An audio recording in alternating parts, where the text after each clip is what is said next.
Bueno, retomamos este apasionante programa de Altamira Responde. Con la primera pregunta dice, ¿qué conclusión tiene sobre los 10 años de kirchnerismo? Se pueden decir muchas cosas, pero básicamente quiero decir lo siguiente. Duhalde y luego Kirchner llegan al gobierno para sacar a la Argentina de una gigantesca bancarrota, probablemente la más importante de la historia del país. Es decir, que actúan lo que en el derecho comercial se llama síndico. ¿Cómo van a repartir el desarrollo de la empresa para pagar acreedores, despedir o no trabajadores, etcétera? Entonces, el kirchnerismo, el gobierno kirchnerista, que se proclama de la década ganada, en realidad fue un síndico. ¿Cómo resolver la quiebra del 2001? Y luego de 10 años estamos ante otra quiebra. Y toda la burguesía argentina está buscando al próximo síndico.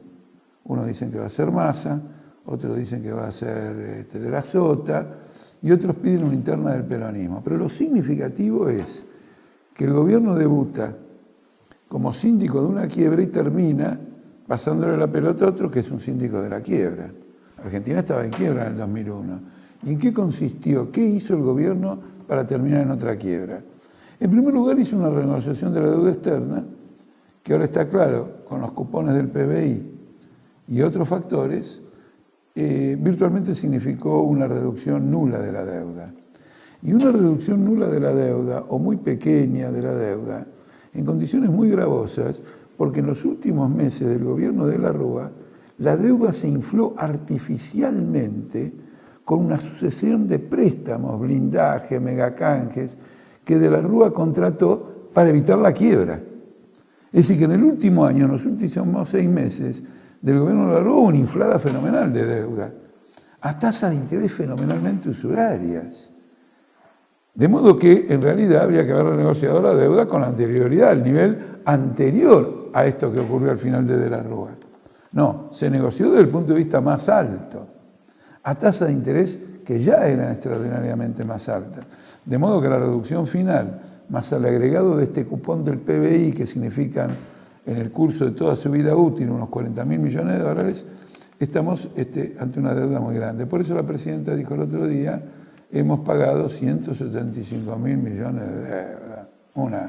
Una barbaridad, con 175.000 millones de dólares, nos vamos a la Argentina, vamos a reconstruir Irak, Estados Unidos, lo que queremos.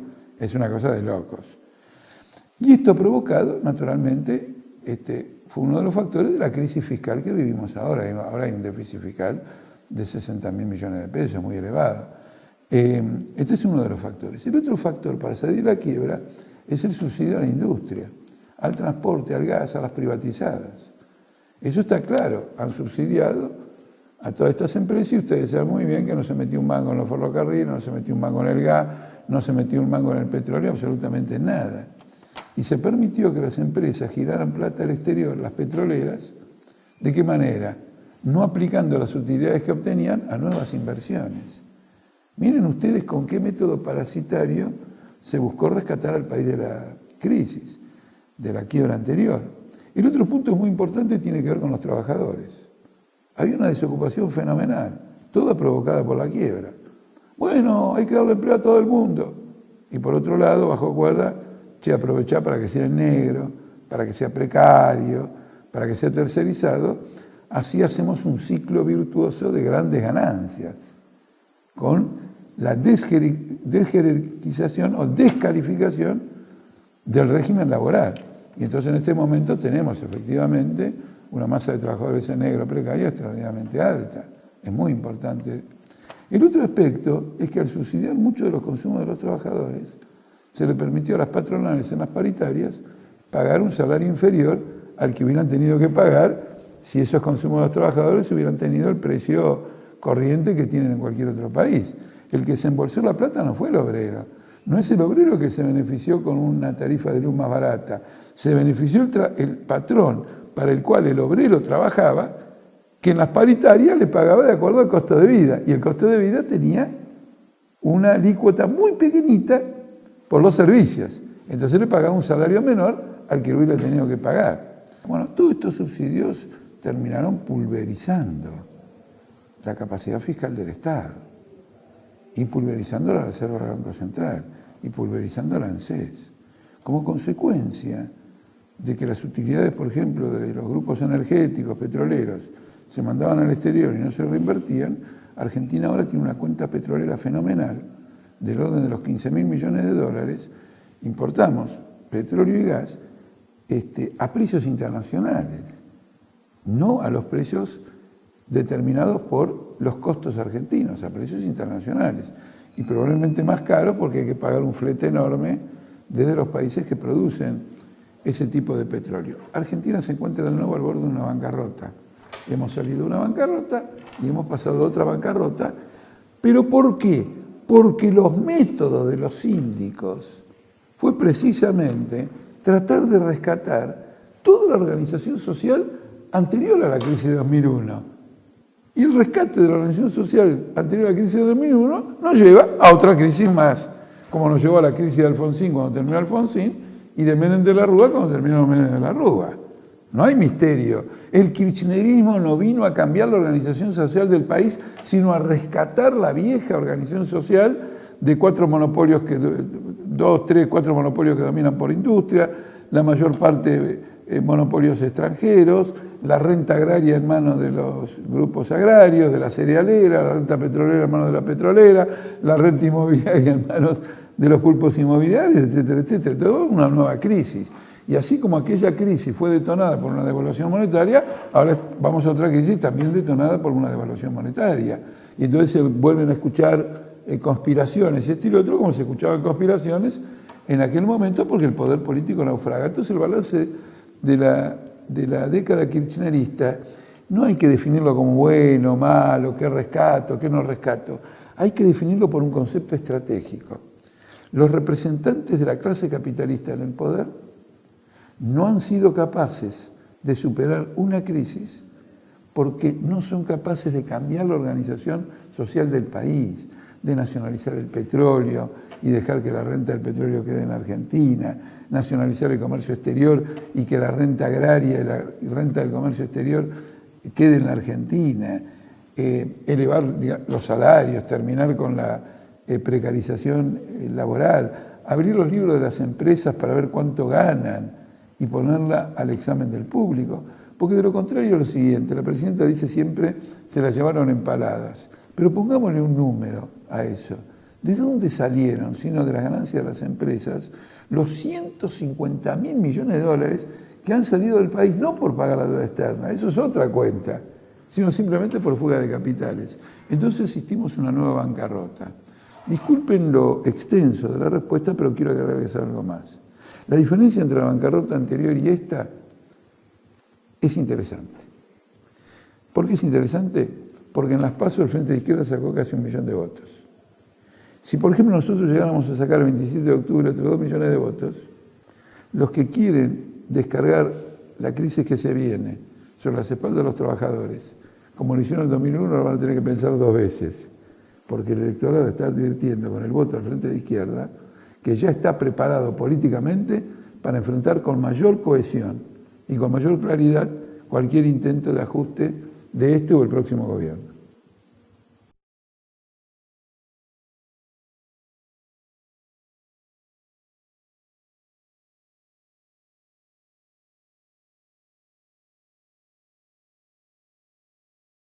Pero es una pregunta sencillita.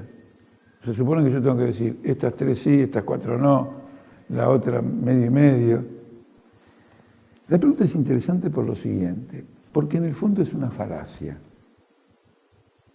El carácter verdadero de una medida de gobierno siempre depende de la naturaleza del mismo gobierno, no de la medida considerada aisladamente. ¿Entienden por qué es una falacia? Y les voy a dar un ejemplo.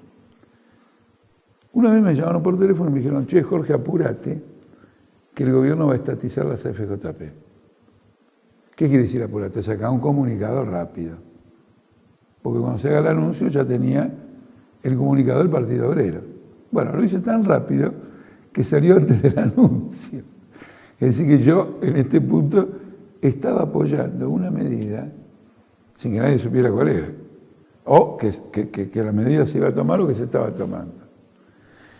Está muy bien. Las AFJP eran un latrocinio que hicieron un robo total. Una corruptela impresionante, jubilaciones extremadamente negativas. Entonces, el gobierno tomó una medida maravillosa. ¿Para qué? Para seguir con esas jubilaciones negativas y usar el sobrante que habían acumulado las AFJP, porque ingresaba dinero a la AFJP, pero la AFJP no pagaba jubilaciones, porque todavía nadie se había jubilado de los que habían entrado a la AFJP, se quedó con toda esa guita y empezó a pagar la deuda externa. Increíble. Increíble. El tipo es un pérfido. Es un pérfido, es una perversidad. Tomar una medida aparentemente de rescate de los intereses populares para meterte otro giro de soga en el cuello. Porque ahora la ANSES está descapitalizada. Lo que la ANSES dice tener no vale eso que dice tener, porque eso está anotado en los libros, pero que vayan a vender los bonos que tienen, esos bonos no valen nada, los bonos que le dio el gobierno. Y sin embargo nosotros la apoyamos, porque era una medida por la cual habíamos luchado mucho tiempo desde que Menem la había privatizado, como consecuencia de que utiliza el dinero para pagar cosas que no corresponden a los jubilados, pero fundamentalmente para pagar la deuda externa, el mínimo para el 85, para el 75, 80% de los trabajadores está en 2.500 pesos. Entonces, es estatal, pero funciona como una FJP. ¿Qué quiere decir que funciona como una FJP?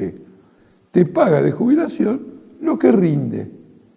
Y en Argentina la jubilación no es lo que alguien rinde, ganó y te paga. Es un derecho. Ganó, perdió, lo que fuere, vos tenés el 82% móvil. Justamente la FJP decía, terminemos con el derecho, si ganamos plata le pagamos a los jubilados lo que hay, y si perdemos plata no le pagamos absolutamente nada. Ahora la que hace eso es la propia ANSES. Y viene gente que me dice, bueno, pero se ajusta por inflación 2 veces al año. Pero a partir de abajo. Si yo en este momento tengo un salario de 1.000 pesos y el costo de vida cuesta 8.000, el costo de vida es de 8.000, y me dicen que me van a ajustar los 1.000 por inflación, voy a ganar toda la vida por el valor o por el poder adquisitivo de 1.000. Entonces, ahí hay una trampa. Otra medida positiva. El matrimonio igualitario. Bueno, el matrimonio igualitario es tan positivo, pero tan positivo que el Wall Street Journal, que es el diario de la gran banca de Wall Street y de la derecha norteamericana, recomienda fervorosamente que se aplique. Y trata de convencer a los republicanos de que no sean torpes y voten el matrimonio igualitario. Porque es una forma de conceder derechos civiles, ganar prestigio y seguir pagando la deuda externa, seguir con los laburantes trabajando todo eso, etc. Pero es una medida positiva. El hecho que el Wall Street la apoye no deja de marcarla como una medida positiva. ¿Quién la apoya también? La apoya un tipo que se llama Giancarlo Fini, que es el jefe del partido fascista mussoliniano de Italia. Digo, para ir separándolos tanto. ¿Quién más la apoya? La apoya un sector importante del Partido Conservador de Gran Bretaña, que efectivamente, gracias a eso, sancionó el matrimonio igualitario. La apoyan porque el matrimonio igualitario es sancionado como un derecho civil importante, pero no hay ningún respaldo para que en la vida social real las personas del mismo sexo que han formado una pareja sean tratadas socialmente igual que los que tienen un matrimonio heterosexual, que es la norma que se ha impuesto en la sociedad desde siglos y siglos. No alcanza. Porque un patrón dice, no, yo no quiero quilombo, este es gay, lo que fuere, no lo tomo. Hay una discriminación.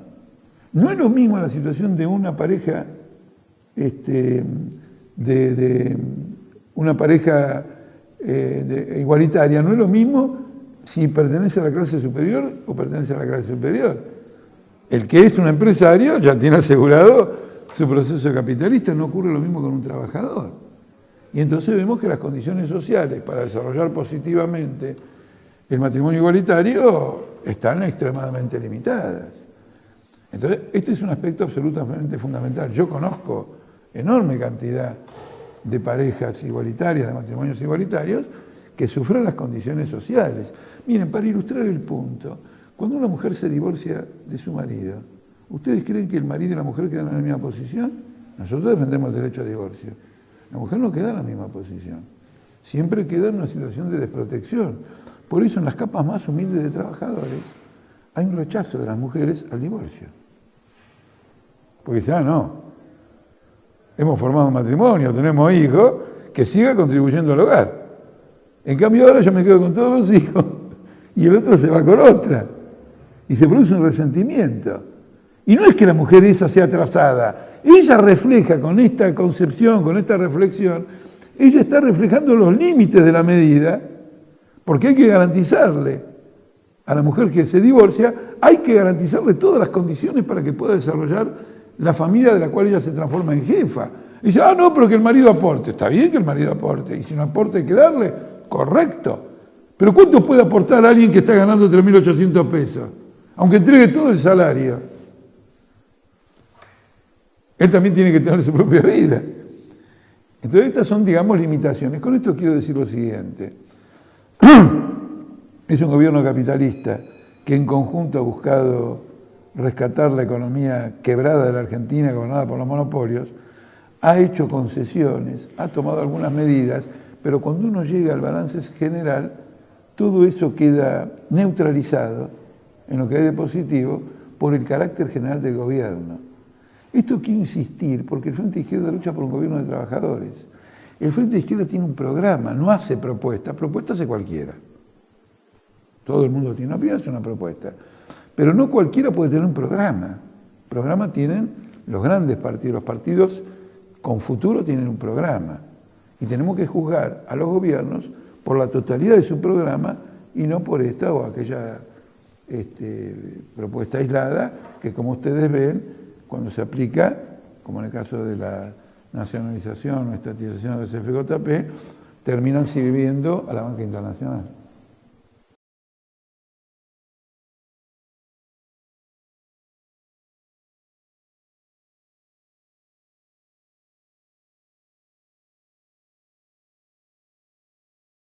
El movimiento de Milani como comandante en jefe del ejército es una cuidadosa operación política. Eso se comprobó el día en que él juró como comandante en jefe del ejército y dijo textualmente, bueno, más o menos, estoy con la causa nacional y popular. Es decir, que como comandante en jefe del ejército él apoya el proyecto de un determinado partido político. ¿Qué obtiene a cambio de eso? Porque él no puede hablar en nombre propio. Él es el jefe del ejército. ¿En qué beneficia al ejército decir yo como comandante en jefe voy a apoyar la causa nacional y popular? En que con esa adhesión logra recuperar protagonismo político que perdió hace 30 años. Hace 30 años perdió protagonismo político. No jodieron más. No dieron un golpe de Estado. Y quieren recuperarlo. Entonces el gobierno le da la posibilidad de recuperar ese protagonismo si apoyan el proyecto político del gobierno. Entonces al mismo tiempo le da como tareas permanentes, no ocasionales, sino permanentes, trabajos en las villas, en los barrios, en distintos lugares, para hacer un lavado de cerebro con la población. Somos las Fuerzas Armadas, nacionales y populares, maravillosas, cuando vemos un chico caído lo levantamos, y eso forma parte del operativo de recuperación del protagonismo político. Pero ¿qué pasó? Resulta que esta buena gente tiene un prontuario de violación de los derechos humanos. Y estalló ¿por qué? Estalló porque personas que fueron victimizadas en La Rioja lo hicieron saber. Y pusieron en ridículo al gobierno, le provocaron una tremenda crisis política. Así que vos querés darle protagonismo a los milicos que violaron los derechos humanos, nacional y popular. Se produjo una crisis política. Y esta crisis política fue fulminante. Normalmente el gobierno hubiera debido decir a la miércoles con el general Milani, a retiro y a la justicia, a que investigue lo que hizo. No. Postergó hasta diciembre. Es decir, que todavía quiere rescatar el nombramiento de Milani. Milani representa, a través del apoyo al gobierno, un proyecto de espionaje político que se manifestó con el proyecto X y con la ley antiterrorista.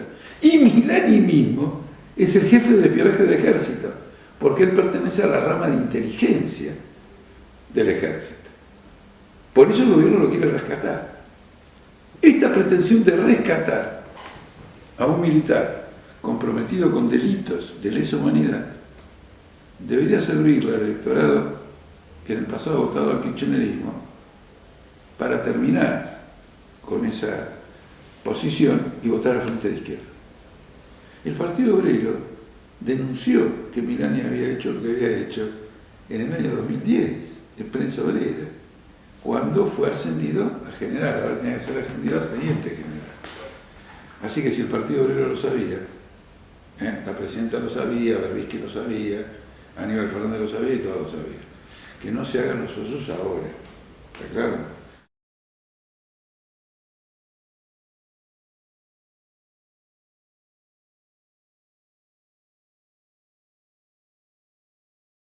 Es una pregunta importante. No me quiero extender sobre Boudou como presidente porque Boudou es acusado con muy claros fundamentos de fraudes económicos y va a tener que rendir cuenta a la justicia, así que Boudou como presidente realmente es una perspectiva completamente desagradable.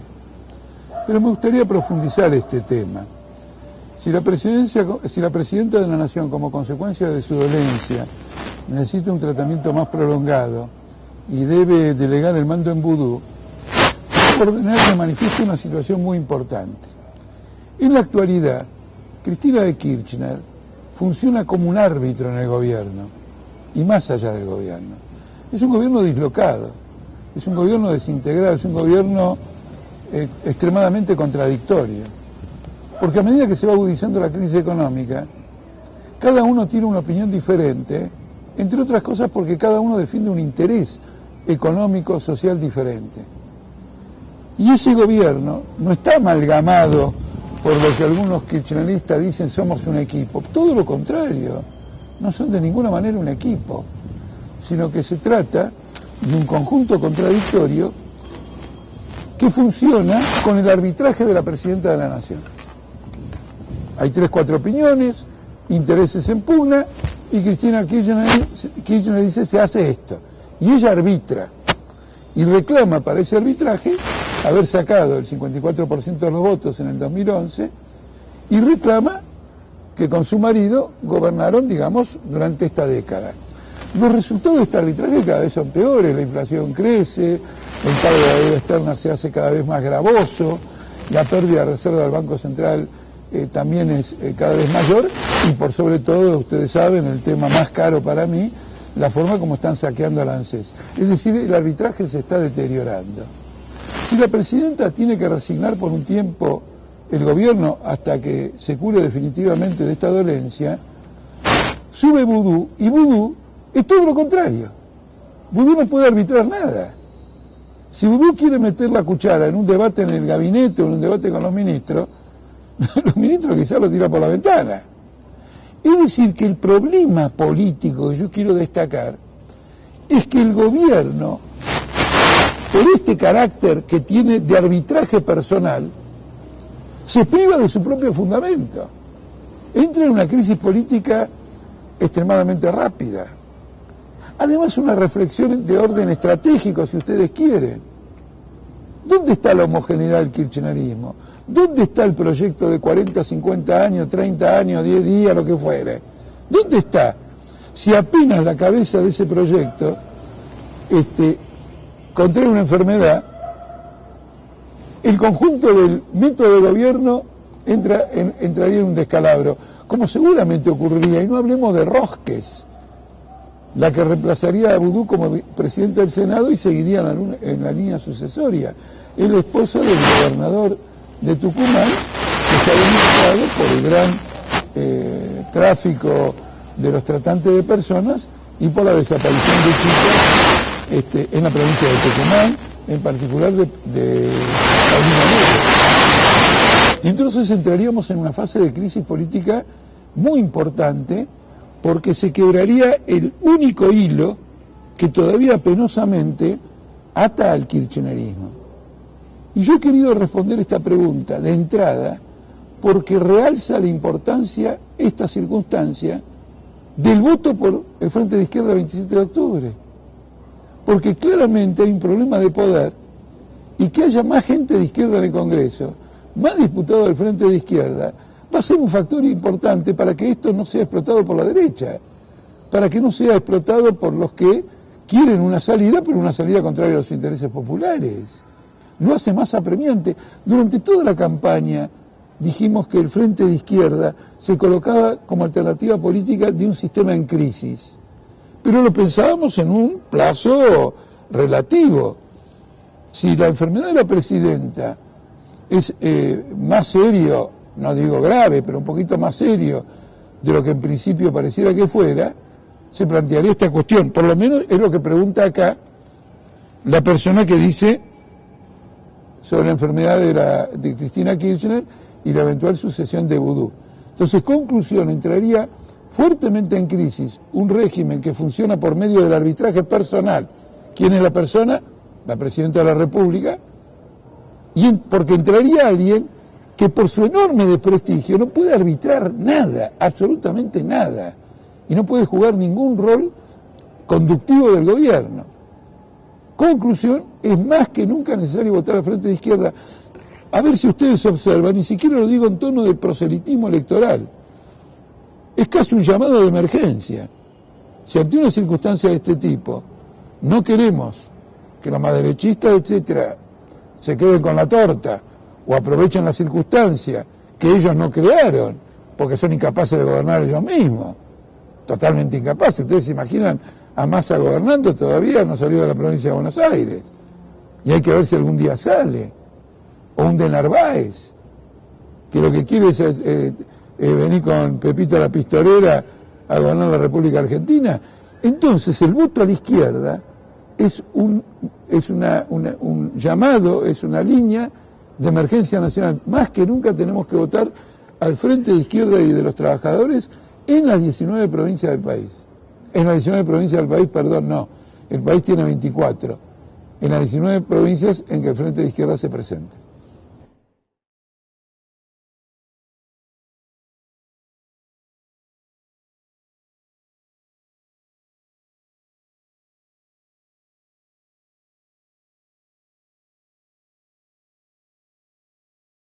Creo que esta inquietud hay que ponerla en un contexto. La Revolución Cubana es hasta el día de hoy la mayor conquista que los pueblos latinoamericanos hayan obtenido en el curso de su historia. Probablemente muchos desconozcan que en una polémica que hubo a fines de los años 30, los comunistas, los partidos comunistas de América Latina, excluían cualquier posibilidad de que hubiera una revolución socialista en Cuba, con el argumento de que estaba a 90 millas de Miami, a 90 millas de Estados Unidos. Y la ironía histórica ha querido que precisamente la primera revolución con características socialistas tuviera exactamente lugar en Cuba, a esas 90 millas. Y acá reside la conquista histórica principal, es decir, un movimiento de independencia nacional que no es derrotado, que se afirma y que con independencia de los avances y retrocesos que tiene, sigue en la conciencia de los pueblos de América Latina presente como la posibilidad de la victoria de una revolución socialista. Las críticas tienen que darse en ese contexto, en el contexto de un aislamiento, en el contexto de un bloqueo, las críticas a la formación de un régimen burocrático, que en definitiva ha privilegiado a ciertas capas de la sociedad en detrimento de una mayoría. Pero la crítica tiene que hacerse en este contexto internacional. Poca gente, por ejemplo, sabe que cuando hay una inversión extranjera, los salarios que se pactan en Cuba no los recibe directamente el trabajador. Los recibe el Estado, que le paga al trabajador los salarios muy bajos vigentes en Cuba y se queda con la diferencia. Entonces hay disimulado un régimen de explotación social. También el gobierno de Cuba, en función de esta defensa, ha hecho muchos compromisos internacionales que son nocivos para la causa de los pueblos latinoamericanos. Recuerdo uno que discutí ahí en La Habana directamente, y es cuando Cuba votó a favor de que Argentina ocupe una silla en el Consejo de Seguridad bajo el gobierno de Menem, y Menem estaba mandando tropas para apoyar la invasión norteamericana de Irak. Y eso se los dije abiertamente. Entonces lo que hay que tener siempre presente en nuestra opinión son estos dos aspectos. Hay que defender seriamente a Cuba, de un modo muy concreto y muy práctico, contra el afán del imperialismo, de los capitalistas, de destruir lo que es el símbolo mayor de la revolución socialista hasta ahora, y esforzarse por estructurar una alternativa política que sea auténticamente socialista, revolucionaria, latinoamericanista, internacionalista, y que permita al pueblo de Cuba, a la masa de Cuba, gobernar ellas mismas, y no que su función de gobierno quede usurpada por una burocracia.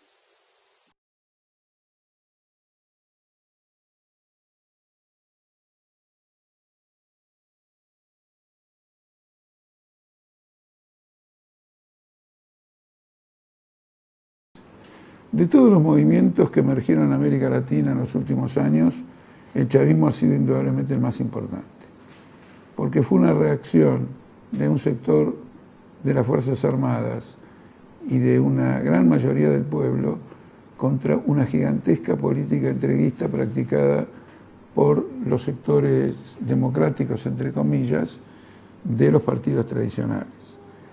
Fue una reacción también contra las masacres provocadas por estos gobiernos democráticos tradicionales, como ocurrió con el Caracazo, donde el ejército, bajo las órdenes del presidente Carlos Andrés Pérez, masacró a miles de trabajadores venezolanos. El aporte más importante que hizo el chavismo en términos de transformación económica, de transformación social, es por un lado lo que llamaríamos la nacionalización del petróleo, en el sentido de que el petróleo venezolano, aunque estaba nacionalizado, se estaba transformando en una subsidiaria de los accionistas de las principales bolsas extranjeras. Chávez enfrentó abiertamente esto y recuperó la totalidad de la renta petrolera para objetivos nacionales del movimiento chavista. ¿Dónde aplicó esos objetivos? Los aplicó en gigantescos programas sociales que tienen que ver con la vivienda, que tienen que ver con la salud y que tienen que ver con la educación, pero en modo alguno transformó el carácter rentístico de Venezuela, es decir, su dependencia absoluta del petróleo, incluso a extremos tales en que, como consecuencia del conjunto de mejoras económicas que provocó, desató una furia importadora absolutamente sin precedentes, por ejemplo, de automóviles caros, carísimos, de origen europeo y de origen norteamericano. La falta de una política de transformación social ha llevado a la situación económica venezolana a una situación desesperante, y esto explica que luego de la muerte de Chávez, el sucesor Maduro estuviera a punto de perder las elecciones frente a la oposición de derecha, de Venezuela. Como la situación desde entonces se ha agravado aún más, es altamente probable que esta derecha gane las próximas elecciones municipales. La experiencia que ha dejado el chavismo es que los movimientos nacionalistas tienen límites absolutamente insalvables y que no pasan más allá de una redistribución de la renta que genera la vieja organización económica social y no la que debería producir una transformación radical de esa vieja organización social que pasa por un gobierno de trabajadores y una enérgica política de industrialización.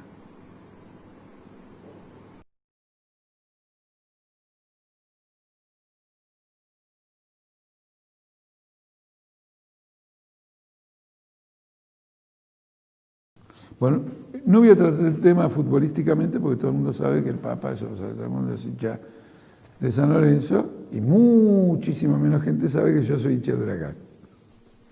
Así que ahí tenemos un primer antagonismo, pero es un fenómeno interesante.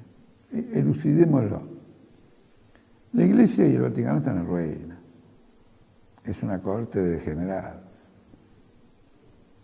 Es la debacle completa de una institución a la cual los vientos de cambio derriban. Ya ha habido financistas que se colgaron de un puente de Londres porque lavaban en negro. El Banco del Vaticano lava dinero ilegal, lava dinero al narcotráfico.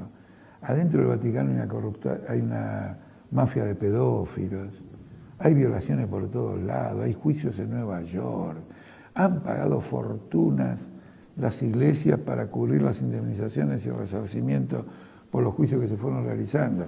Naturalmente la salud psíquica de las personas no se la van a devolver, salvo en el esfuerzo mismo de esas personas por construir una vida sólida. El derrumbe es tan grande que renunció un papa. Yo una vez en un programa de televisión, menos mal, estuve a punto de decir que Ratzinger era de la Rúa. Y hubiera sido una linda frase que todo el mundo le ha dicho, ja, ja, ja, ja, ja, y hubiera aparecido en Twitter. Pero el problema es que tenía enfrente de mí a Rodríguez Sá, que fue el que reemplazó de la Rúa. Entonces, para no dar mucho lío, no dije nada, pero a ustedes les digo, fue como de la Rúa. No se fue en avión, pero casi. Es decir, emergencia, quiebra, derrumbe. Ahora hay otro problema más. La Iglesia no es simplemente el ámbito del Vaticano y los curas que andan violándose entre ellos y financistas que roban. El Vaticano y la Iglesia juegan una función política de carácter mucho más amplio y en particular en Europa. Y observan, por un lado Europa, por otro lado América Latina, los siguientes fenómenos. Que hay una insubordinación popular por la gran crisis capitalista, que si se lleva puesto a los gobiernos capitalistas se va a llevar puesto al Vaticano, y en América Latina un abandono de la Iglesia Católica, el florecimiento de iglesias rivales, etcétera. Es decir, que en una palabra están pagando un costo de influencia política muy grande. Entonces han elegido un papa jesuita, doctrinario, que ha advertido todo esto y ha planteado un clásico, la autorrenovación. ¿Cómo salvamos la institución? Renovando algo. No se puede renovar todo porque entonces cayó la institución. Es decir, que el renovador, por definición, generalmente no es un renovador. El renovador es generalmente un tipo que no quiere renovar y que por eso propone renovar. Entonces hace esa advertencia. Cuando el Papa fue a Brasil, tuvo expresiones mucho más radicales, porque le dijo a la gente, armen lío, salgan y armen lío. El Papa pidiendo que se arme lío. La otra cosa que dijo es que denunció la situación de los jubilados, como hice yo hace un par de preguntas, y de los jóvenes, como hice yo recién, con la precarización laboral. Pero en tanto el Partido Obrero y el Frente de Izquierda hacen estas denuncias para despertar la conciencia del pueblo, para acabar con este sistema, el Papa hace la misma denuncia para despertar la conciencia de los poderosos, para que no sean infelices y tomen alguna medida para salvar el sistema. La posibilidad de que el Papa tenga éxito es nula. Nunca en la historia ningún poderoso hizo nada porque se le advirtiera para salvar su sistema, porque en eso consiste la crisis del sistema, que el que más la pone en crisis, el que más la bombardea es el propio poderoso, porque necesita ese sistema, que tiene las cosas que hacen que ese sistema se venga abajo.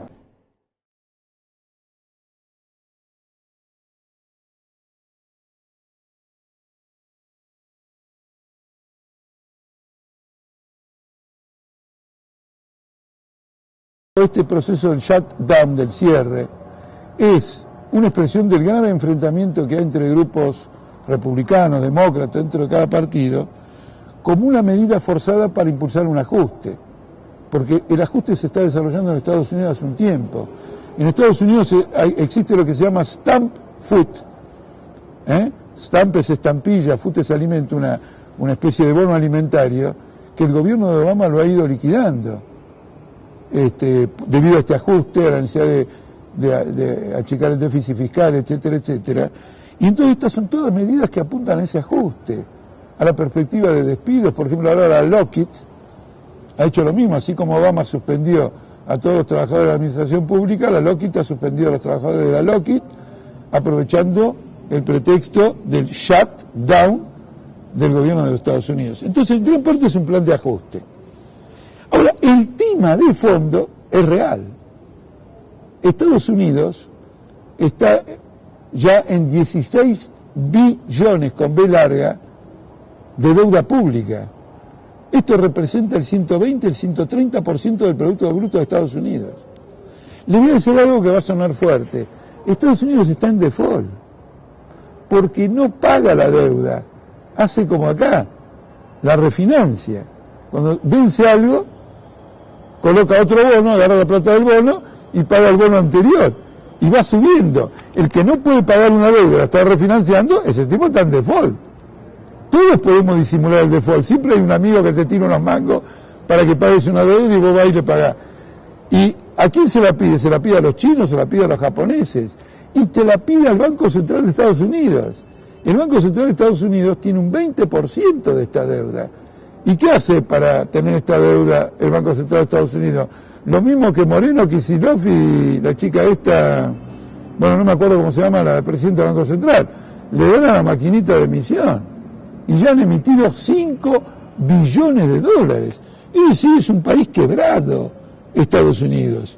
El otro día leí que alguien dijo una cosa muy interesante, y es que el patrimonio general del pueblo norteamericano era del orden de los 70 billones de dólares, y que eso demostraba la solvencia. Yo me asusté, porque tomaba el patrimonio de los norteamericanos como acá el gobierno kirchnerista era ANSES. Como nosotros, el pueblo tiene, o las distintas clases sociales, en vivienda, heladera, audio, etcétera, tiene 70 billones de dólares, se lo van a ir a afanar para pagar la deuda. ¿Por qué venís a hablar de los 70 billones de dólares, billones del pueblo, si el que tiene una deuda es el gobierno de Estados Unidos, y es con los bancos que han endeudado adrede al país? Entonces, efectivamente, es un punto muy importante de la crisis mundial. Se podrá prolongar de una manera, se podrá prolongar de otra. Hay una división en la clase capitalista. Un sector dice, no jodamos, sigamos endeudándonos, porque si hacemos el ajuste, vamos a un levantamiento popular. Y hay otro que dice, no podemos seguir endeudándonos, se va a producir una quiebra generalizada, vamos ya al ajuste. Unos son el ala izquierda del imperialismo, el otro es el ala derecha del imperialismo. Nosotros no estamos con ninguno de los dos, sino simplemente con defender ese patrimonio del pueblo norteamericano, sus casas, sus viviendas, su trabajo, que lo han conquistado por medio de la lucha y por medio del esfuerzo social y personal.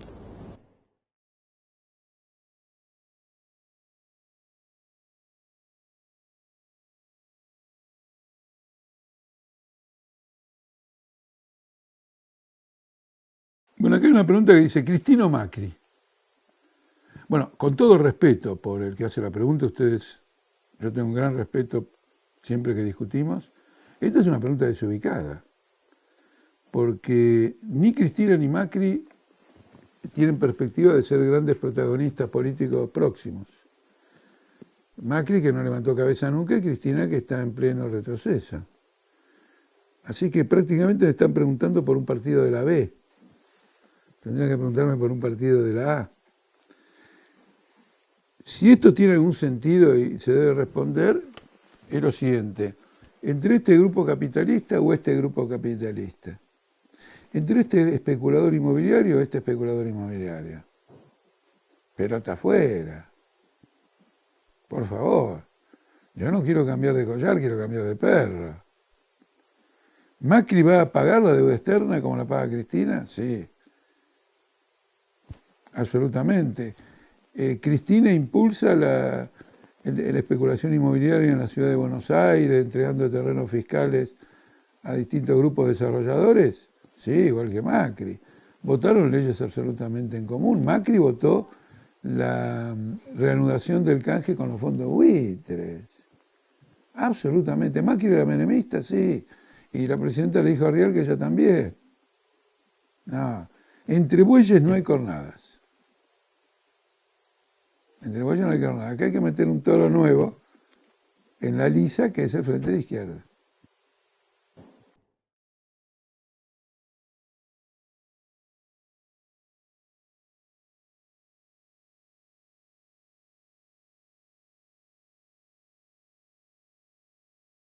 La única importancia que tiene la candidatura de Massa es que marca un cambio de frente del conjunto de los intereses capitalistas que hasta ahora apoyaron al gobierno de Kirchner. Se va Massa, se va de Mendiguren, se va Alberto Fernández. Hay una especie de emigración del kirchnerismo oficial hacia un campo opositor. Porque la situación económica ha llegado a un límite insostenible, vaciamiento energético, crisis fiscal, falta de financiamiento, un conjunto de factores que están haciendo insostenible el propio proceso capitalista. Entonces Massa expresa, miren, Massa sabe lo que expresa, lo que Kirchner expresaba bajo el menemismo. Fue menemista todo el tiempo y Massa fue kirchnerista. Luego Kirchner se hizo antimenemista, cuando vino la crisis del 2001. Y Massa, igual que Kirchner con el menemismo, se hace antikirchnerista con la crisis actual. La burguesía cambiando de orientación y de frente y presentando a lo viejo como lo nuevo para meternos el perro a todos nosotros, que eso es lo que elaboramos todos los días. Ese es el valor sintomático. Massa le cuesta emitir una opinión, no formula con coherencia sus ideas, pero de eso se encargan los grandes grupos económicos que lo han poblado de asesores que le fijan ese tipo de orientación. ¿Cuál va a ser el resultado de lo de Massa? El resultado de lo de Massa va a ser el siguiente, que es realmente apasionante en la historia argentina, aunque medio es una joda, que es lo siguiente, que el próximo presidente, si vos votás a Cristina, va a ser Scioli, que se va a juntar con Massa. Eso es lo que va a ocurrir. Ahora bien, Scioli, Massa, Boudou, ¿de dónde vienen? Vienen del neoliberalismo, de lo que en una época era la UCD, cuyo jefe se llamaba Alzogaray y que murió hace un tiempo. Alzogaray se debe estar revolcando de satisfacción en la tumba al ver que copó al peronismo. El peronismo en manos de la UCD, el peronismo en manos de los que hicieron la revolución libertadora, de los que dieron el golpe de Videla. Mirarlo de esta manera y no te engrupen nunca más.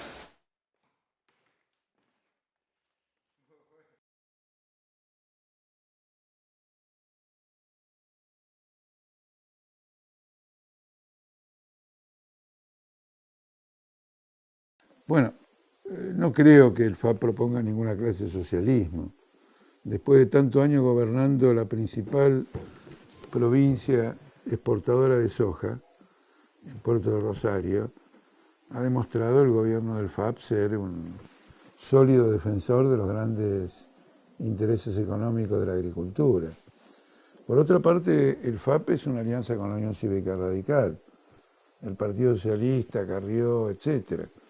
Y nadie diría que la Unión Cívica Radical es socialista, porque bueno, gobernó Alfonsín y nadie le vio un pelo de socialista. Gobernó como gobierna cualquier otro sector capitalista. Lo que no hay que confundir es el apellido de las personas con las personas. Uno tiene el apellido de su tatarabuelo, qué sé yo. Lógico, y más atrás también. Pero uno no es el tatarabuelo.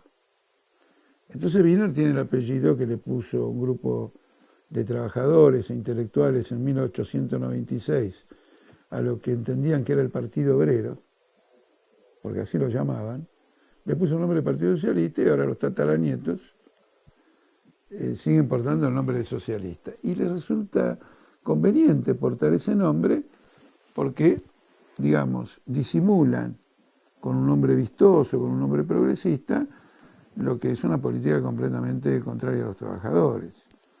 Ese tema es absolutamente contundente. Cuando vienen los impuestazos son en Santa Fe, son a nivel nacional, no escapa a nadie. Y esto de un modo general. Ustedes piensen, por ejemplo, que en Emunen, donde está estos socialistas, también está Prat Gay, ¿no es cierto? Un conocido banquero de la JP Morgan, una gran banca internacional. Si Prat Gay algún día de noche llegara a soñar que viene el socialista, no solo se despierta por la inquietud que eso le provocaría, sino que consideraría apartarse de este frente. Es simplemente una mistificación. Bueno, la mistificación existe, hay que clarificarla permanentemente, hay que ponerla en evidencia, y entender que la única expresión socialista real es el Frente de Izquierda y de los Trabajadores.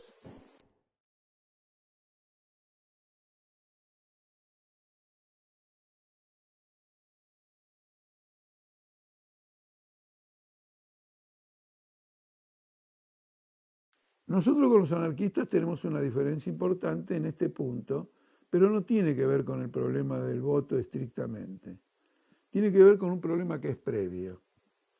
¿Se puede derrocar el poder de los capitalistas sin tomar el poder y transformarlo en una organización general de los trabajadores? Los anarquistas dicen que como el poder corrompe, ellos no toman el poder. El que no toma el poder se lo está dejando a otro. Y eso es absolutamente inequívoco. Y en la única experiencia en que los anarquistas tuvieron un desarrollo, no solo digo importante, sino que en mi punto de vista personal, heroico, absolutamente heroico, la dirección anarquista fue al gobierno. Cuando se colocó el problema fue al gobierno, y fue al gobierno de mal modo. Integró el gobierno del Frente Popular en España con la burguesía española, el Partido Comunista de España y los reformistas. Y fue la gran traición del anarquismo a sus bases y la demostración de que sus principios no valían para nada a la hora de la prueba material. Lo que tendrían que haber hecho los anarquistas es unirse con la Fuerza Revolucionaria de España y establecer un gobierno de trabajadores. A la hora de votar, se plantea un problema que tiene que ver con esto. Si nosotros llamáramos a no votar, llamáramos a no ingresar al Parlamento, debiéramos llamar también a no ir a la televisión a hablar y solo valernos de nuestros propios medios. ¿A cuánta gente llegaríamos? ¿Qué capacidad tendríamos realmente de conquistar la opinión del pueblo, de llevarla a que no prevalezcan en el seno del pueblo las ideas de las clases dominantes, sino que empiecen a dominar y a prevalecer ideas liberadoras? Nosotros vamos al Parlamento, a TN, a la TV pública, al diario La Nación, a Clarín, siempre con una consigna: a defender las posiciones del Partido Obrero y las posiciones del Frente de Izquierda. Siempre. Porque ellos tienen esos medios y nosotros vamos a esos medios a desarrollar nuestras ideas. Y no dejaremos de ir a ninguna institución del Estado a desarrollar nuestras ideas y a pelear la hegemonía a la clase dominante. Yo invito a los anarquistas, que son gente luchadora, a que se unan al Frente de Izquierda y marchemos juntos, no solo en las elecciones del 27 de octubre, sino en todos los terrenos de la lucha social.